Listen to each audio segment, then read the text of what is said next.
Assalomu alaykum. Bugun sizlarga ovsyankadan non tayyorlashni o'rgataman. Idishimizga ovsyankamizni solamiz. Ustiga qatig'imizni solamiz. Qatig'imizni soldik. Endi 3 ta tuxum chaqib olamiz.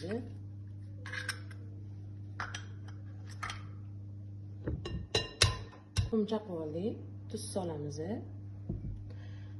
Razrixetlik solamiz. Endi yaxshilab aralashtiramiz. Mana yaxshilab aralashtirib oldik. Shunaqa ko'rinishda bo'ladi. Endi buni yog'langan qolipimizga solamiz. Mana soldik, endi tekislab olamiz. Bizda svet o'chib qoldi. Endi ishimizdan kelgan joydan davom ettiramiz.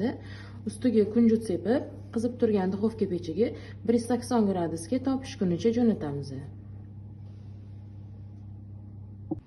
Ovsyankali nonimiz pishib chiqdi, qizarib chiroyli bo'lib, endi kesamiz.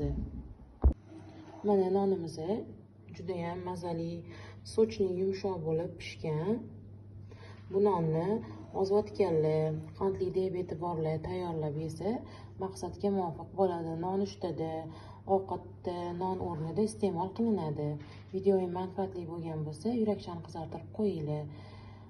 Ketgan vaqtingizga rozi bo'linglar.